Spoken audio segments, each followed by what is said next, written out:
Hey everybody, and welcome to Collider Movie Talk for movie fans. I'm your host, Ashley Mova, and this is the daily show where we give you all of the latest news from the world of movies, plus some insight into what it all means. Joining us as always is John Campia. Well, greetings and salutations, everybody. Welcome to the best damn movie-related show on the planet Earth, coming to you from right here at the Collider Video headquarters here in Burbank, California, and we are so glad you decided to make us part of your day. Also here, Mark Ellis. And I want to thank Dennis for bringing in sriracha potato chips this morning. He's trying to kill me. I will breathe fire for the first 3 segments of this show. It's not even 11 o'clock yet, and you guys are already eating chips. I had a bag of them. Yeah. He also had 3 beers. Whole big bag. So it was like... Well, that's every day. Also here, Adrian Escarier.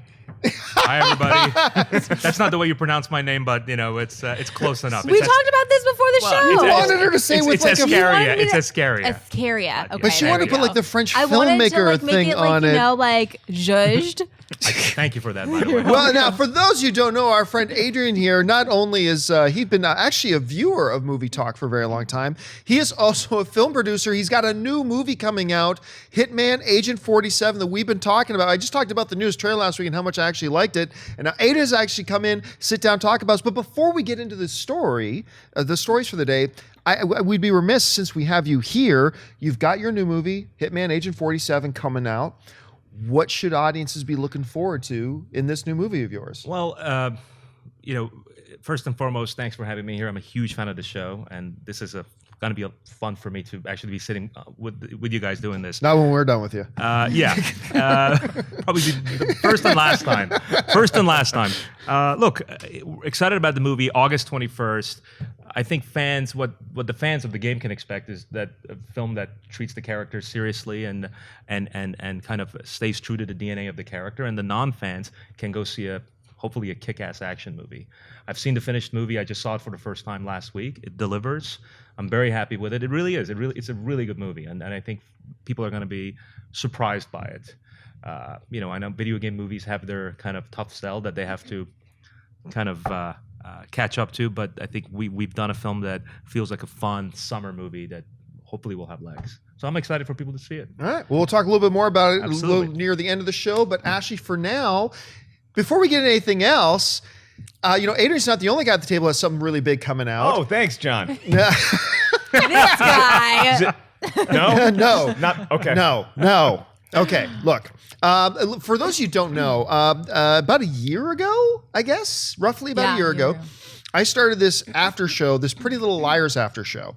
And I wasn't going to be on because I personally didn't watch the show myself, but I knew a lot of people did. So we started this after show, and you know, the big thing I had to do was cast talent for it who would be good at it. So I couldn't find any of those people, so I just went to Ashley. And I said, Ashley, can you maybe come and do this? No, Ashley was fantastic, and that's how I met Sinead DeFries, was that she came in an audition for that. That's how I first met her. And 2 other wonderful girls, Stephanie and Megan. Mm-hmm. And together they formed the 4 people who did the Pretty Little Liars after show. Now, I departed because I was far too busy after about 4 or 5 episodes, but after I gave them intense training. No.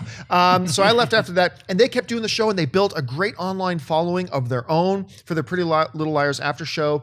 So much so that now they have gotten together with ABC Family, and tomorrow on ABC Family, I guess to commemorate the season finale of Pretty Little Liars, they're having a Pretty Little Liars marathon of the audience's favorite episodes. And throughout the marathon, you're going to see Ashley, Sinead, Megan, and Stephanie talking, because they record a bunch of stuff. And you might even recognize the set that they're on as being a Jedi Council set, because they actually shot it here. But they're going to be on ABC Family all day tomorrow. You've got to be excited about this. So it's surreal. So I'm just going to pretend like it's not happening, because I'm so freaking excited. You guys have to tune in and show your support on Twitter. Yeah, and like it's not just the 4 of you guys. You guys like have some like other Pretty Little Liars people in there as well. Yeah, talk we're throughout not the allowed day. to talk about it yet. But, oh, okay, you guys then I'll are keep my gonna have mouth to shut. tune in and see who's on it. Huh? I didn't sign any non-disclosure. I'll tell you exactly who's going to be on the show. No, I'm not going to do that. But anyway, we're really excited for you, Ashley. We cannot wait to see you and John. Sinead All thanks to you, on sir. ABC Family tomorrow. It's going to be so cool to see. I'm super excited. All right, now get to work and start reading the stories. Let's do it. It's Monday, which means it's time for our weekly box office report, brought to you by our friends at AMC Theaters.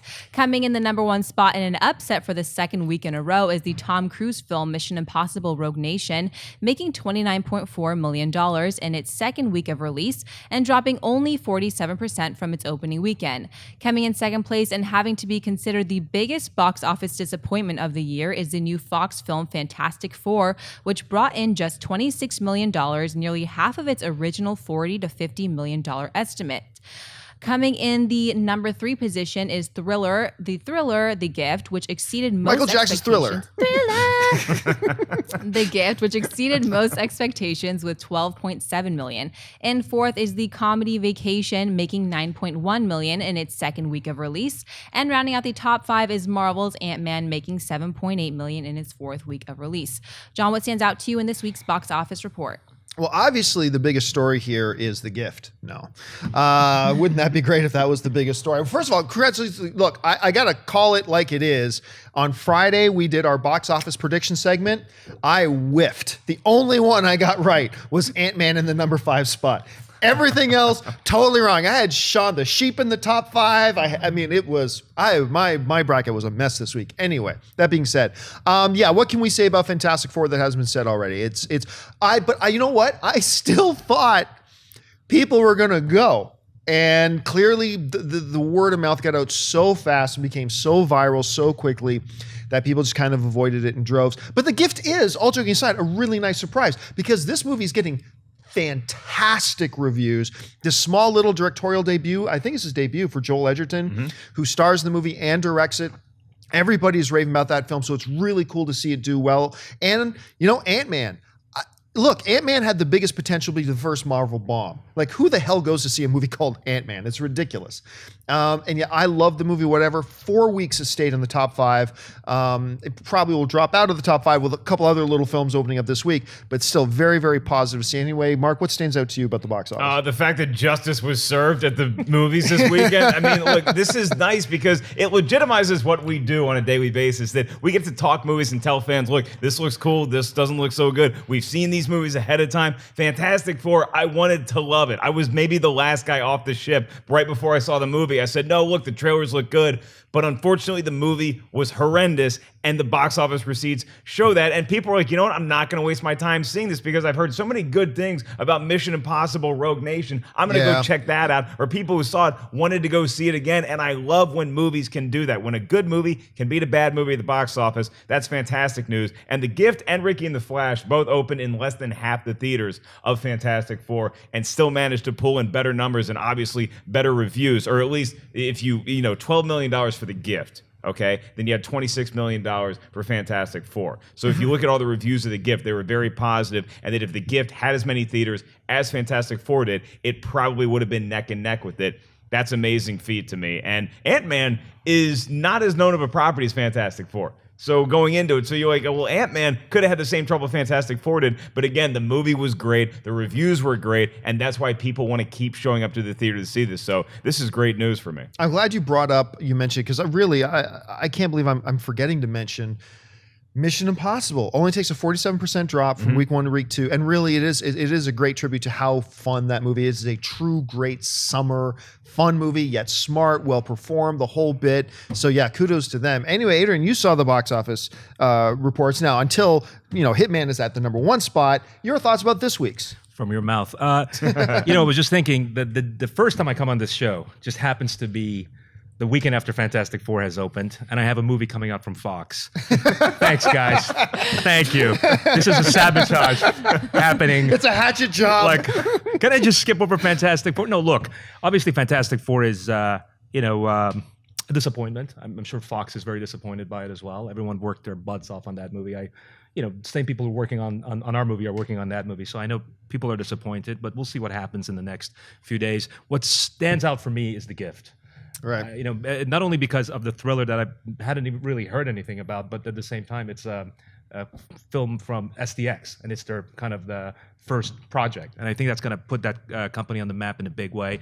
Ant-Man, I'll tell you, Marvel is now the biggest brand in movies. I never thought Ant-Man would do these numbers, even after I saw it. It's a good movie. I wasn't in love with it. I didn't hate it. It's a good, entertaining movie. But hitting for $165 million is amazing. And Mission Impossible, it's so good that I want more and more people to go see it. So I'm happy that it's doing what it's doing. Vacation, I know everybody seems to hate it on this show. I loved it. I was laughing for 2 hours. You did not hate it. I enjoyed it. Yeah, I didn't think it was a great film, but I laughed constantly throughout. Even if when I was giggling, I was like, okay, you guys are just going ridiculous with the poop humor. It still made me chuckle. The Charlie Day sequence is worth the price of admission. So I loved Vacation. So not a lot of surprises for me outside of The Gift. And I was hoping Fantastic Four does better because it's the Fox family, but it wasn't in the cards. The one thing I was a little bit surprised of, because I did put Shaun the Sheep in my predictions as top 5, and I thought, a kid's movie, whatever, did very poorly. I mean, it 4 million opening week. I think it came in 7th place for opening week. But I finally went to see it because I didn't see any of the advanced screenings. I was too busy, but I went to go see it this weekend. I really enjoyed that little movie. No dialogue. Like, no dialogue in the movie, and yet Which isn't the best selling point. No, not the great best selling point. You think, well, this is going to be odd, but I'm telling you, man, I was entertained for 90 minutes. I sat down, I watched it. I thought it was really cute, really adorable, and I thought it was going to do better. It did not, but let's see if it's got any legs, if any positive word of mouth. With Minions and Inside Out in the market, it's just so difficult. It is difficult. It's a difficult time. All right, what's next? According to the website Den of Geek, a secret screening of the upcoming Batman vs. Superman took place at Warner Brothers for the WB executives, as well as some crew of the film. According to the report, the screening earned a standing ovation from the group, leading WB execs to proclaim Ben Affleck as the definitive Batman. The report also claims that the overwhelmingly positive reception also pulled the trigger on an alleged 3-picture Batman deal for Ben Affleck to both star in and direct. Mark, if this report is accurate, what are your thoughts to the Warner Brothers reaction to Batman vs. Superman? I'm glad the family likes their own movie, but at the same time, when I was in 3rd grade, me and my brother and sister made a movie called The Legend of Dark Cove. It got a standing ovation in my house because we were the ones that made the movie. So it doesn't, now I'm not all of a sudden say like, oh, this is going to be the greatest movie ever. It's a positive thing if this screening did indeed take place and people are that excited. I love hearing that kind of news, but I can't get overly excited about it. Even the best part of this news, if it's true, is that they decided to greenlight all of these Batman movies right after seeing it, because that means that Batman is so compelling in this new version where he is older and he's grittier and he's coming out of retirement to fight Superman. And then where does he go from there? So all of that stuff is positive. I don't know if I believe it. And even if I do believe it, again, this is just Warner Brothers. This is just the Looney Tunes hanging out watching their own movie as opposed to audiences and hardcore fans of the comic series. So it's cool. I'm not going to get too excited though. Yeah, I mean, the whole notion that Warner Brothers is giving a Warner Brothers movie a standing ovation. I mean, that's like, I have a book coming out later this year, but for those who didn't know. And it's like me saying, hey, John Campea said his book is like Harry Potter had sex with the Hunger Games and had like an Uber child book, and it's the greatest thing ever. It really wouldn't carry much weight at all, nor should it. Now, I don't want to get too carried away about this for a couple reasons. Number one, let's remember that about 4 or 5 months before Man of Steel came out, we covered the exact same story. Warner Brothers had a screening of Man of Steel, standing ovation. Everybody says this is going to revolutionize filmmaking. Yay! And now, while I think Man of Steel is a brilliant freaking film, it didn't hit home with everybody. A lot of people didn't like it, despite the fact that Warner Brothers was cheering on their own movie. The other reason I'm not going to get too carried away with this is because I spoke to somebody who's a contact of mine at Warner Brothers, and they deny that this screening happened. Now, they just may not have known about it. They may not have been invited to it. Warner Brothers is a big company, so that doesn't necessarily mean. But let's go on the assumption that it is true. If it is true, okay, well, it's better than hearing Warner Brothers saw the screening, felt really concerned, scheduled 4 months of new reshoots. I mean, you don't want to hear that either. So this is a positive thing. And as far as I'm saying, Ben is the definitive Batman, I mean, I've been on the Ben Affleck bandwagon since the day they announced him. I remember me and Schnepp made a video the day they announced it, and I'm pretty sure Schnepp and I were the only 2 people on the interwebs that were saying this is a brilliant, good casting, because everybody else was saying the sky was falling. So I hope this is true, and he does end up being the definitive Batman. We will have to wait and see. Anyway, Adrian, you heard this news. What do you make of it? Well, I want to preface my comment by saying that we had a screening for Hitman Agent 47 last Tuesday, and I was one of the 3 people in it, and we all stood up at the end and gave it a standing ovation. You heard it here, Hitman Agent 47. Why didn't you cover that? They got a standing ovation from 3 people. That's going to be a new... The only 3 people in the screening. Look, there's some stuff about Batman, Superman I want to get off my chest. the trailer at Comic-Con is the greatest trailer I've seen in the last 10, 15 years. Yes, sir. By far. Ben Affleck is going to be the Batman for generations to come. I love Man of Steel. I had problems with the ending, but I love that movie. I think Zack Snyder teamed up with Affleck and Chris Terrio. This movie is going to, I think, redefine the superhero genre for years to come. Whether they give it a standing ovation or not, I'm sure it's worthy of it. But I don't read too much into that stuff. Yeah. I don't get too excited because I'm already excited for this movie. I think the DC Universe is going to be launched in a very proper way, finally, and it's about freaking time. All right, folks, we've reached that part of the show now for buy or sell. Here's how this works. In front of her, Ashley's got a few other items in the world of movie news. She's going to run them down, and those of us at the table are simply going to say whether we buy it or sell it. So, Ashley, what do we got?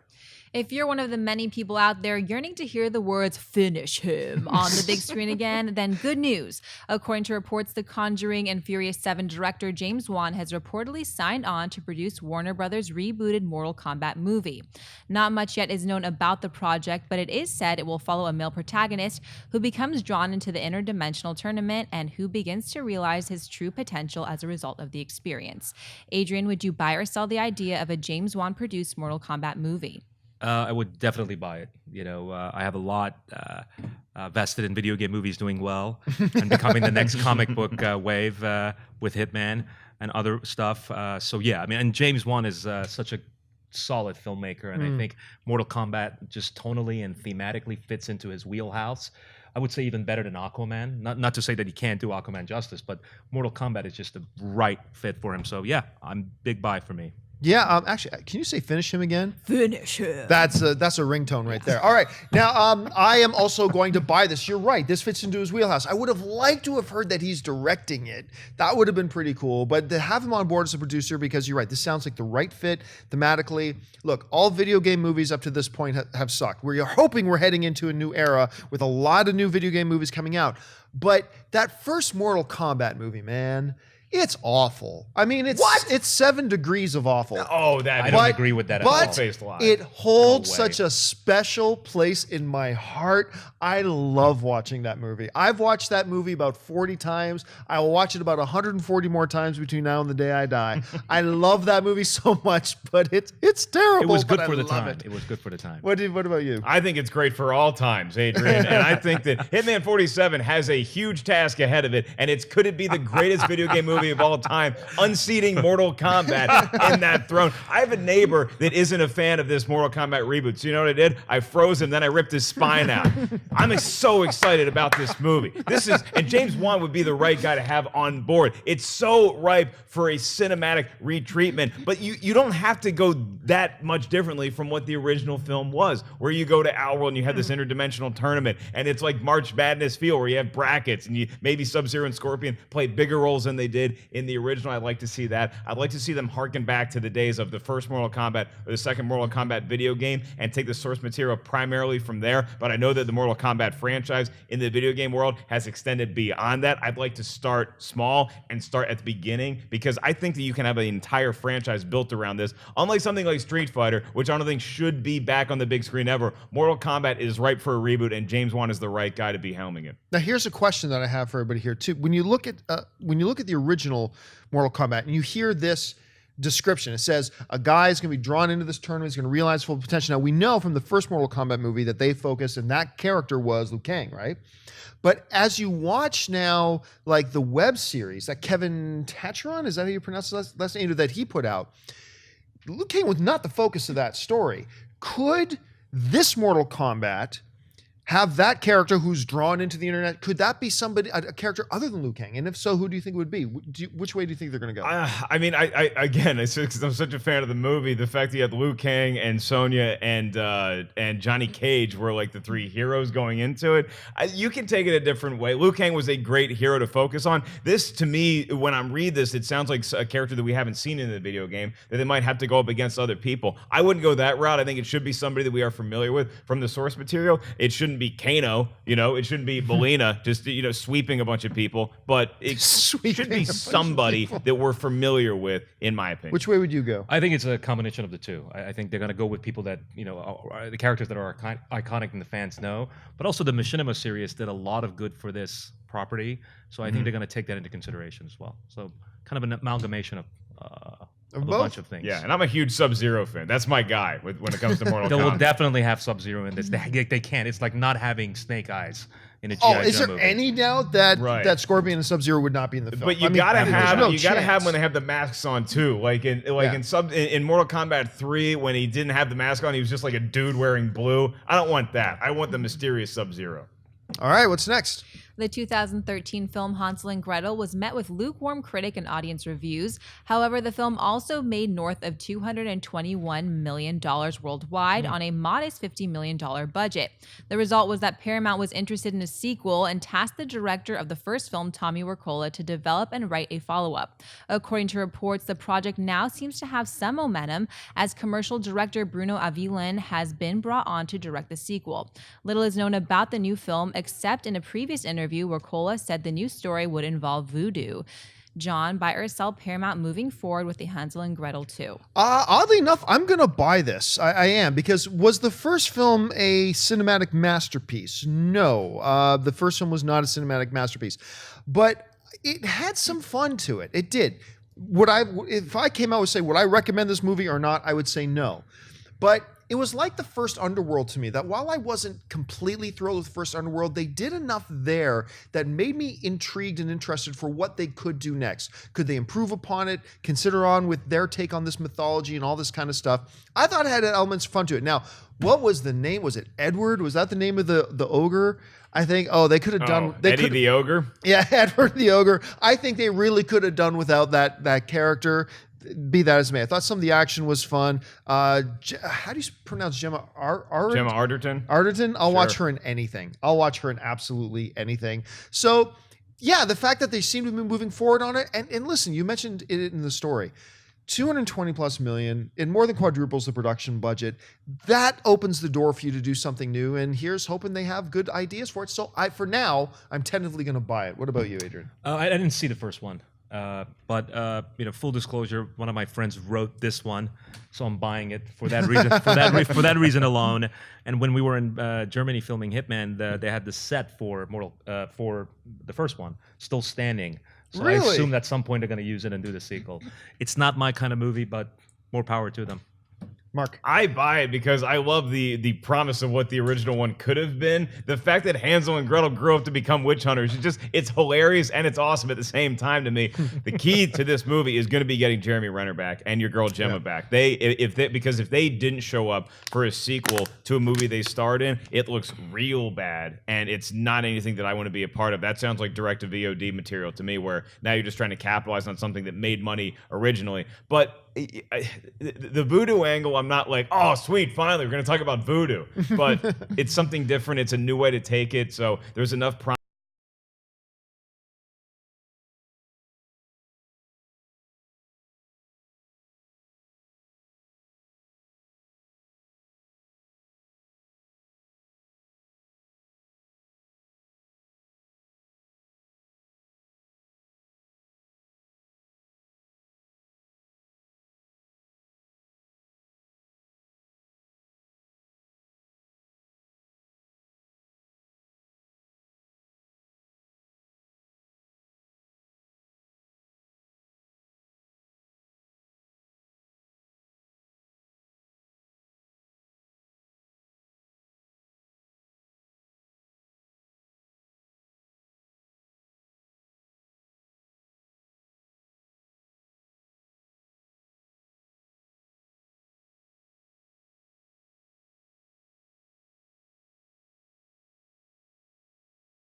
for that. The idea that Bill is in it, I think it's going to be smart because that kind of connects the first franchise with this one. But I just hope they take their time and they do it one at a time rather than all these conflicting Ghostbuster reports. But going back to, come on, Bill Murray, Ghostbusters, Venkman is back. I'm in. I'm going to sell this. Oh my God. Yeah, I'm going to sell this. So look, Wow. if the story was Bill Murray is returning to Ghostbusters as Dr. Peter Venkman, and he's going to have a role in the film, that's cool. That's great. I'd be all for it. But look, they're pretty much done shooting this movie. He's showing up to shoot a little cameo. There's nothing out there to suggest he's actually playing Peter Venkman. He's going to be a store clerk saying, well, I wouldn't believe that ghosts exist. So he's going to be some stupid little cameo that's just actually going to pull you out of the movie. So I would have loved if Ghostbusters moving ahead with Bill Murray. But this isn't that story. This is Bill Murray's going to pop up as a bellhop or some kind of cameo, whatever, that is going to pull you out of the Have movie. they said that? Is that what? No. But they said nobody's saying he's Peter Venkman. So this is not has to be Peter Venkman. This isn't a continuation. I don't think this isn't a continuation. That would This be is a very new odd. Ghostbusters, and it's just going to be a So quick it's like cameo. a Stan Lee cameo? Is that what this is? Basically, yeah. My understanding is that's going to be a Stan Lee. If it is Peter Venkman, they're not saying it, but I think it's just a quick cameo he's doing, and I don't think he's going to be Venkman. And so on that. Now, if it turns out it is a quick cameo as Venkman and has something to do with the story, I'll probably change my tune. But just as a random quick cameo, like a Stan Lee quick cameo, which is what I think this is going to be, then no, I think it's actually going to be distracting for the film, personally. So I'm going to sell it. If I see Bill Murray in a Ghostbusters movie in general, that's a huge buy for me. I mean, I just want more Bill Murray in every movie. I want him in a Fantastic Four movie, okay? I love Bill Murray. He's the best comedic actor of all time. Having said that, I was excited initially to think, oh yeah, he's got to be playing Peter Venkman, right? And then I started thinking about it. I'm like, well, they do want to separate themselves from the original Ghostbusters, not because the Ghostbusters wasn't great, but because they want their own story. And it is hard to build on something that happened. Like now that we know ghosts exist and they have for all these many years, I don't like that storyline as much. So I think the smart play is to have Bill Murray in this, not playing Peter Venkman. And I don't think it's going to take you out of the movie. I think it's going to be fun to watch. And Bill Murray's always great, regardless of what he does. So if he pops up in a cameo, it's not going to be it might be as a bellhop or a store clerk, but it's going to be really funny. I think it's going to take you out of the movie. It's going to be nice to treat both Bill Murray and I hear Dan Aykroyd also has some sort of cameo in here as well. So it's going to be nice to see those guys again. Paul Feig knows what he's doing in the realm of comedy and action. This is going to be a great combination of both of them. I think he's going to handle Bill Murray's role correctly. I hope you are right. All right, folks, we've reached that part of the show now for mailbag. Listen, if you've got a topic or a question you'd like us to address on the show, you can email us anytime at collidervideo@gmail.com. Every day we try to take one or two of your questions. So Ashley, what is in the mailbag today? Liam Martin writes, hello, Collider crew. I watch every day and think you do a great job. I have a question regarding Star Wars Episode 7, The Force Awakens. I know that when The Phantom Menace came out in 1999, people waited around for 6 weeks in line before the movie came out to get tickets and a seat in the theater. My question is, how long before The Force Awakens opens do you think people will have to get in line to get a seat in the theater? I know the lines probably won't be quite as long because we are able to buy tickets online months before the film comes out, but buying a ticket still does not guarantee a decent seat in the theater.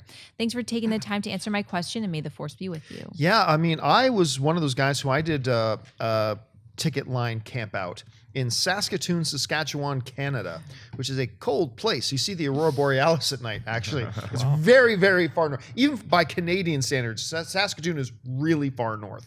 But we camped out with tents on a sidewalk for about 3 days. It didn't go much longer than that. Times have changed because when the first Phantom Menace came out, I mean, it was the way you got your movie tickets was you had to go to the box office and buy your movie ticket.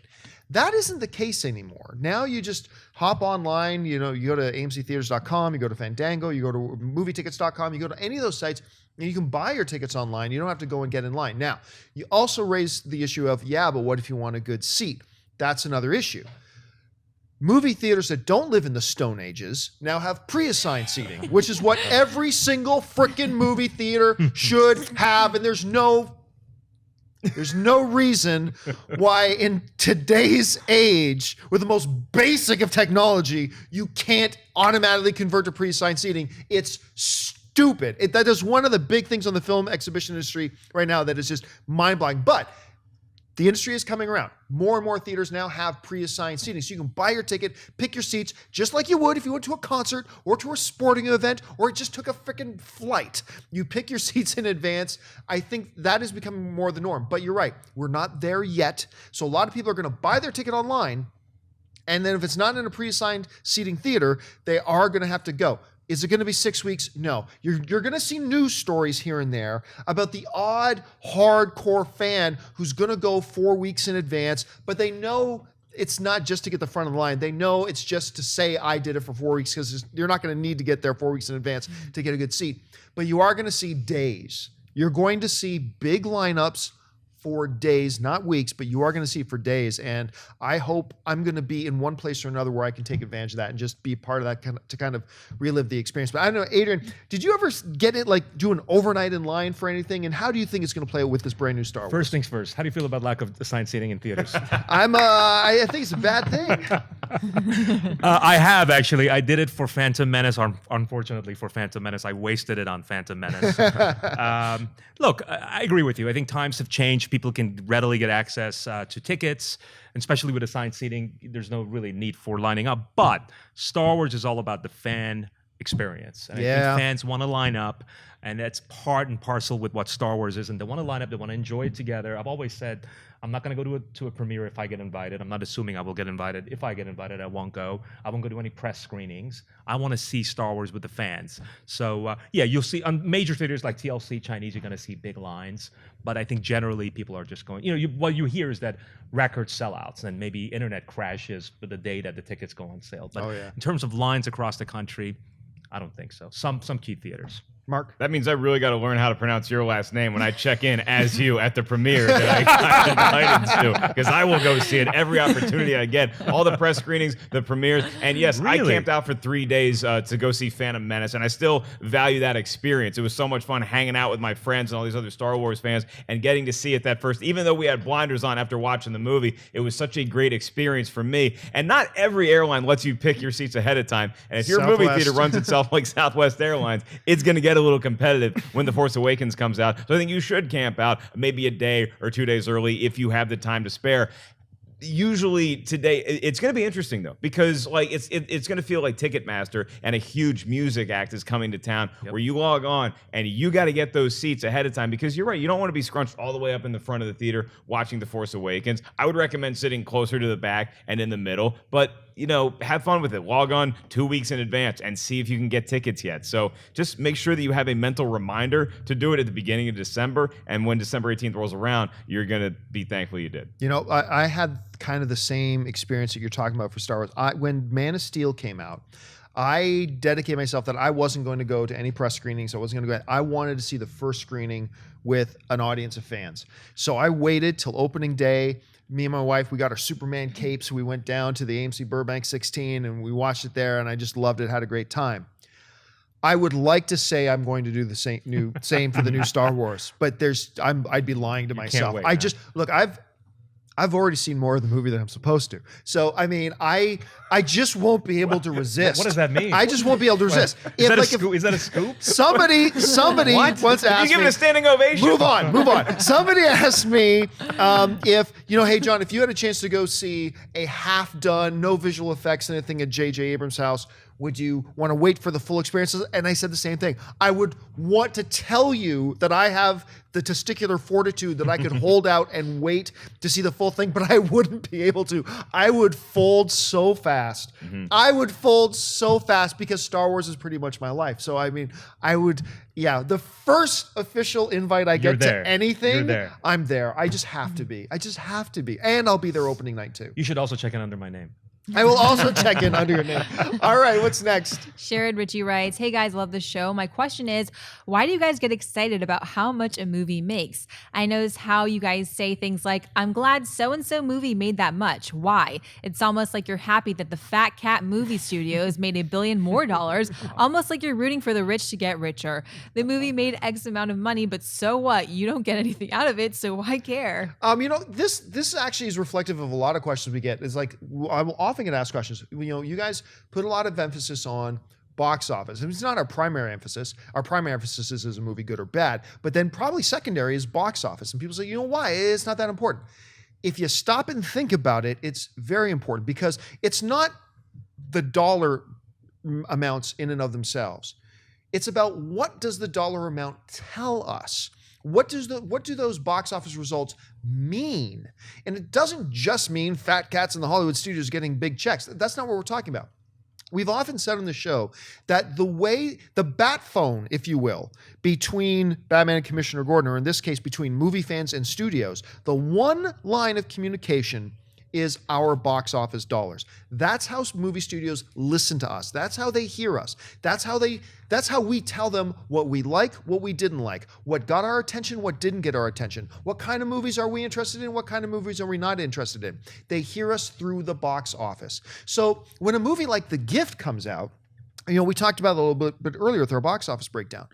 We get excited that it made $12 million, that it got that high on the box office because it's a quality movie. We're excited to see, look at this, a low budget, well-told story movie by a brand new company was able to get enough attention from people that they wanted to go out and spend their dollars. This is us now communicating to the studios, hey, go ahead and greenlight more films like this because we will spend our money to go and see it. That is vital. That is key. That is important. And look, as bad as Transformers 4 might have been, the box office results were a huge megaphone yelling at the studios, we, as the movie-going audience, want Transformers movies.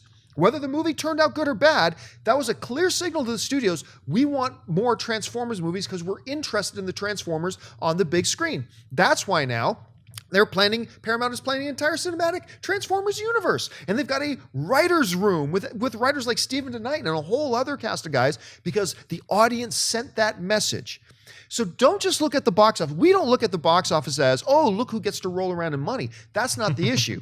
The issue is the more subtle. What are the 7 or 8 messages that get communicated from film audiences to studios? And also, what is the message to us as film pundits saying it's like, wow, we didn't think, or I thought the movie-going audience was really into claymation. They would want to see an ardent film and they would want to see that.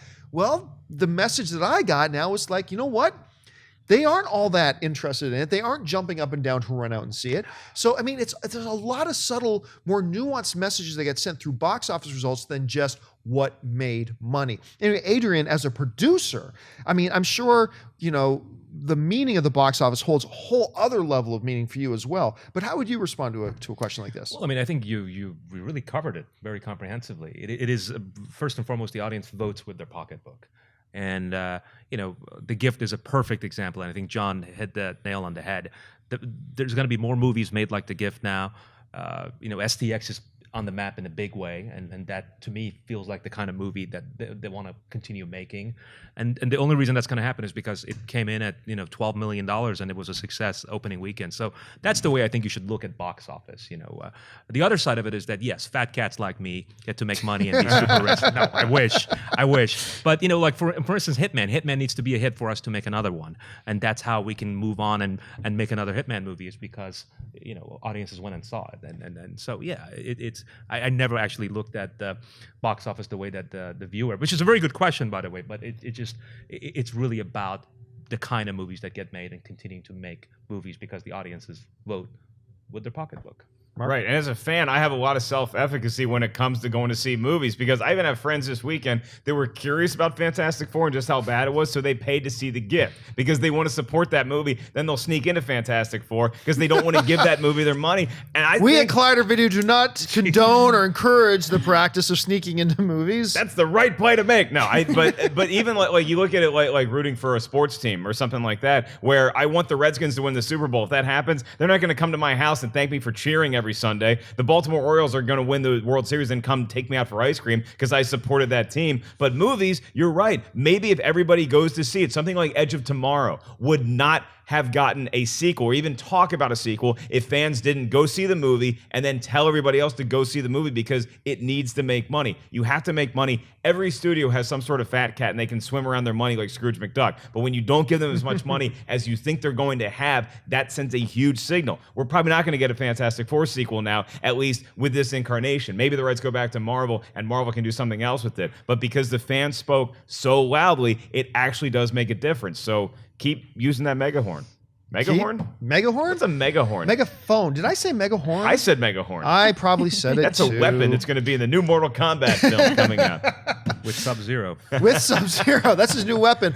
All right, folks, that'll do it for us for this installment of Collider Video. Thank you so much for joining us. Listen, don't forget, lots of great films are playing over at our friends at AMC Theaters. Head on over to www.amctheaters.com for all of your theater, showtime, and of course, your movie ticket information. Don't forget, there's also audio-only podcasts available for these shows. Just look on iTunes or Podcaster or Podpicker or any of your favorite podcasting apps and just search for Collider Podcast or Collider Video and you'll find us there, available for a limited time.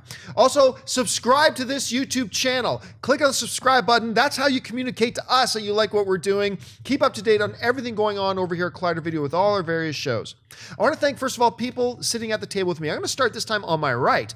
Mr. Mark Ellis. Mark, where can people find you online? Twitter and Instagram at 5150Ellis. And you don't have to get in line for Star Wars, but you do. If you want to see me do stand-up this fall, the tour kicks off in September at the Kansas City Improv. You can get tickets at markellislive.com. Of course, sitting over here on my left, our special guest today, Mr. Adrian Iscaria, also pronounced Iscaria. Adrian, first of all, where can people find you online? I'm just at Twitter at Adrian Iscaria. How do you say the Twitter handles? Ashley, help me out here. At Adrian Iscaria. At Adrian Iscaria. Okay, sorry. Yeah, that's where people can find me. I only tweet mostly about my movies, so I don't think speaking of your that movie, interesting. and when does remind everybody once again when Hitman Agent 47 opens on the big screen? Hitman Agent 47 opens August 21st, North America, and week after all around the world. So go see it. That's how you vote with your dollars, everybody. And of course, our lovely host today, Miss Ashley Mova. Ashley, where can people find you, and how can people watch you and your Pretty Little Liars after show cohorts? Tomorrow, you guys better tune in to ABC Family. We start at 12 o'clock and we go all the way till 8 o'clock. So join us, and you guys can find me on Twitter and on Instagram at Ashley Mova. Happy Monday, guys. Yeah, Ashley forgot to mention that once you watch Movie Talk, then go and tune in to ABC There Family. you go. And I will be watching. I hope you guys will be too. Go on over there. Make sure you support our hosts, Sinead DeFries, Ashley Mova, and of course their partners, Megan and Stephanie, who are just fantastic. I think your guys are going to enjoy it. You can find me on the various social media networks on Facebook and on Twitter just by following me at John Campia.